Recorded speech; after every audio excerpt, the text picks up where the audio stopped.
Pousser au désert le témoignage chrétien. Frères et sœurs, vous qui nous écoutez, étudiants, jeunes pros ou autres retraités, nous sommes confinés et pourtant le Dieu vivant est avec nous. Nous espérons un jour nous retrouver, refaire des liens plus physiques, plus réels, pouvoir communier au Seigneur sacramentalement dans l'Eucharistie mais aussi dans la confession. Certaines personnes me disaient récemment par mail, voilà, on souffre aussi de ne pas pouvoir se confesser. C'est une belle grâce que de sentir le besoin de la miséricorde sacramentelle. Je voudrais vous inviter à méditer le mystère de Dieu tel qu'il s'est révélé à Israël, tel qu'il s'est révélé comme le Dieu qui dépasse toute création, le Dieu transcendant, infini. Ce Dieu qui est mystérieux, qui est difficilement cernable pour l'intelligence humaine, qui nous dépasse, celui qui est. Et en même temps, ce Dieu qui se révèle à Moïse dans le désert, dans le buisson ardent, ce feu brûlant qui trouve son expression pleine dans le Christ, le Dieu d'amour, le Sacré-Cœur, dont on parlera un peu plus tard. Dieu est infini et en mouvement. Et je m'appuierai, pour vous parler du mystère de Dieu, sur le Père Marie-Eugène de l'Enfant Jésus, le bienheureux Père Marie-Eugène de l'Enfant Jésus, carme, fondateur de l'Institut Notre-Dame de Vie, qui a écrit ce livre « Au souffle de l'Esprit, prière et action ». Et en quelques pages, il nous parle du mystère de Dieu.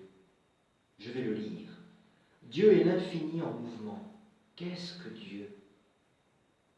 Dieu est l'être infini, le seul être qui subsiste par lui-même, qui n'a pas de cause ni de principe, qui a toujours été et qui sera toujours. C'est le seul être infini, au-dessus de tout, transcendant, inaccessible en soi, principe de tout. Nous devons défendre cette transcendance de Dieu. L'Église le fait. Elle nous a montré combien elle y tient et la considère comme essentielle, alors qu'elle effraie beaucoup d'âmes. Dieu est donc l'être infini, transcendant, celui qui est.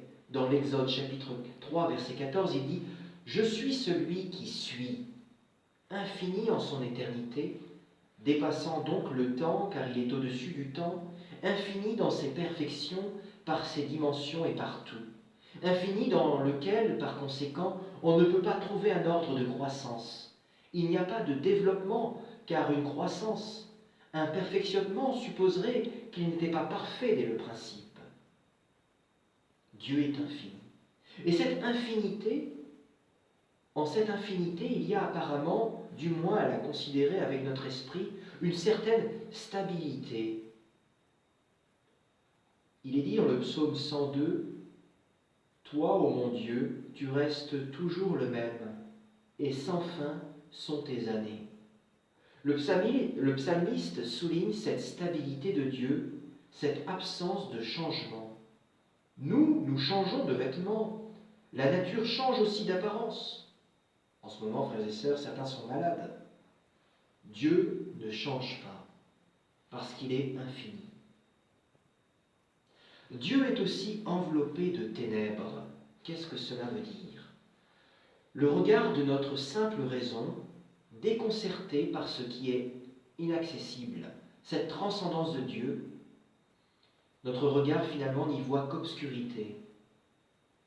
Le psalmiste et l'Ancien Testament l'ont bien vu. Dieu est enveloppé dans la ténèbre de son infinité, parce que notre intelligence n'est pas adaptée à cet infini. Nous sommes éblouis par Dieu comme nous le sommes par la clarté du soleil de midi, d'où nous disons Dieu est ténèbres.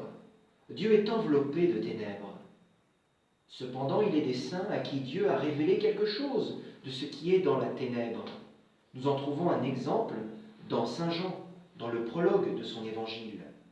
Au commencement était le Verbe, et le Verbe était avec Dieu, et le Verbe était Dieu. Et il ajoute juste après, au verset 4, « En lui était la vie ». Dans cette infinité, il n'y a pas immobilité. C'est nous qui créons en quelque sorte cette immobilité par impuissance de percevoir l'infini. Nous créons de l'immobilité parce que ce qui ne se développe pas ce qui ne croit pas est pour nous immobile. Alors qu'en Dieu, ce n'est pas ça. Il y a les deux. Il y a des antinomies, comme dirait le Père Marie-Eugène, que nous saisissons. Il y a la vie du mouvement. Le buisson de Moïse, Dieu buisson. La vision de Moïse, Dieu buisson ardent. Celui qui nous a révélé le premier, semble-t-il, cette vie, ce mouvement, cette antinomie, cette association du mouvement et de la vie qui est en Dieu avec son infinité, c'est Moïse. Moïse était certes habitué à l'infinité de Dieu. On a pu dire à juste raison que le désert est monothéiste, par son infinité, son silence. Par son immensité, il révèle en quelque sorte, du moins, il donne une idée de l'infinité de Dieu.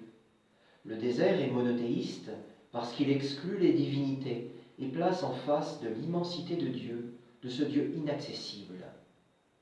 Moïse, éduqué à la cour du Pharaon et dans les universités égyptiennes, ayant donc reçu la meilleure culture de son temps, partit ensuite au désert pour garder les troupeaux de Jéthro, son beau-père. Habitué à cette infinité, il avait dans le silence et la nudité du Sinaï une notion, on peut l'exprimer ainsi, une impression de l'immensité et de la transcendance de Dieu. On remarque en effet que les pasteurs, les gens du désert, sont monothéistes. Un jour, Moïse voit quelque chose, un phénomène, un buisson qui ne s'éteint pas, une flamme. Vous trouverez cela dans l'Exode, chapitre 3. Il devait être habitué certainement à voir des buissons flamber. Là-bas, dans le désert du Sinaï, il en est comme dans nos montagnes. Les bergers, à une certaine saison, font flamber les broussailles pour avoir au printemps de l'herbe fraîche pour leurs troupeaux. Cela ne l'étonnait donc pas de voir du feu. Ce qui l'étonnait probablement, c'était de voir ce feu qui ne s'éteignait pas, qui devait brûler peut-être pendant des jours. Il dit « Je vais aller voir ce feu qui ne s'éteint pas », et il s'approche. Vous savez comment il est accueilli ? « Arrête-toi, la terre que tu foules est une terre sainte. » Il se déchausse et il arrive. La voix monte de ce feu.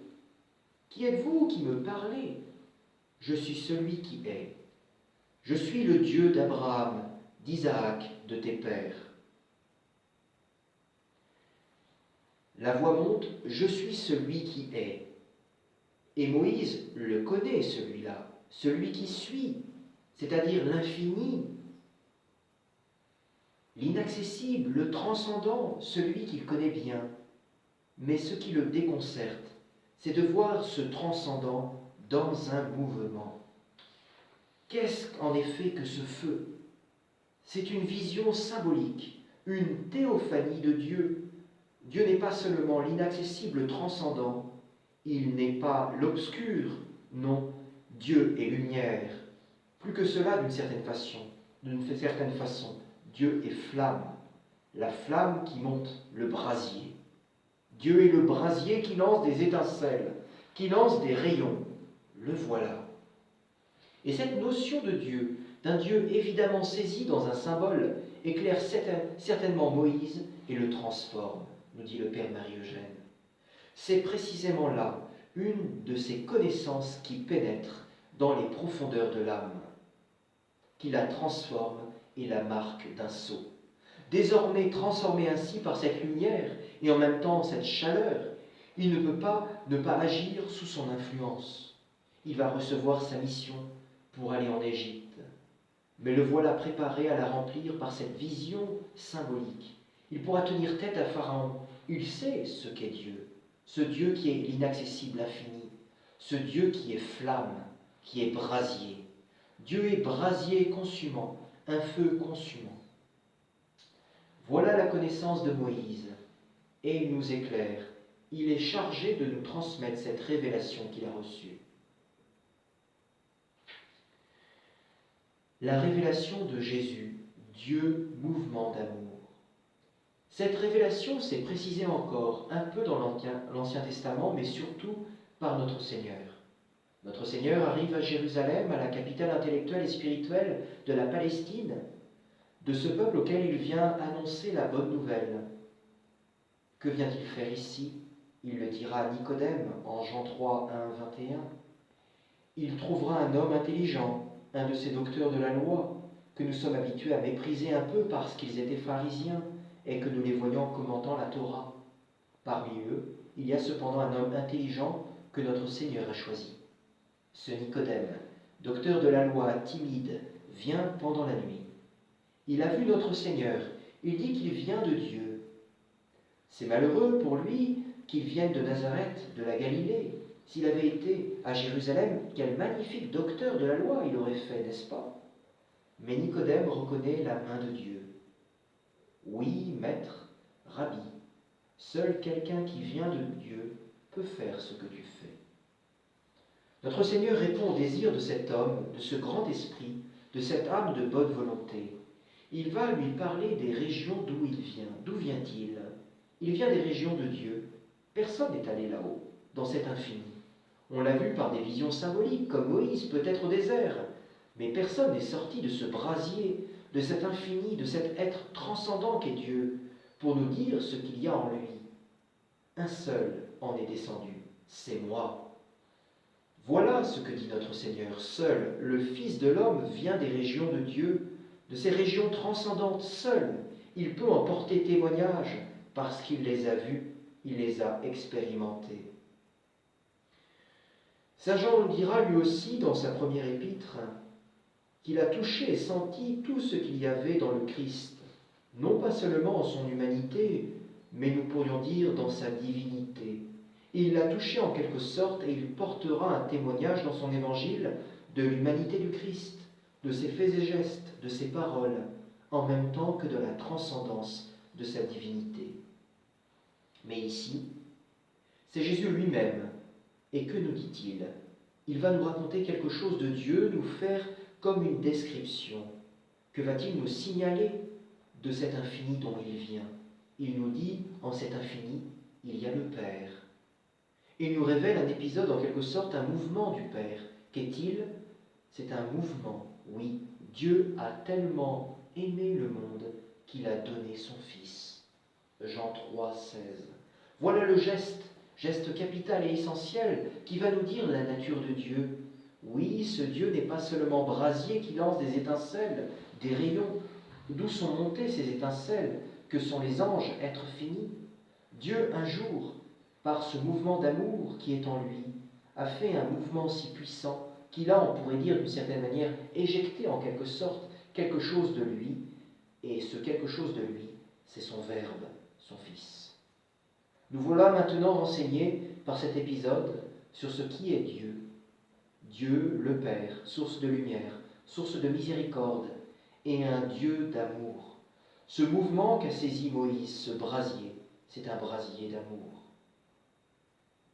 Gloire au Père, au Fils et au Saint-Esprit, pour les siècles des siècles. Amen.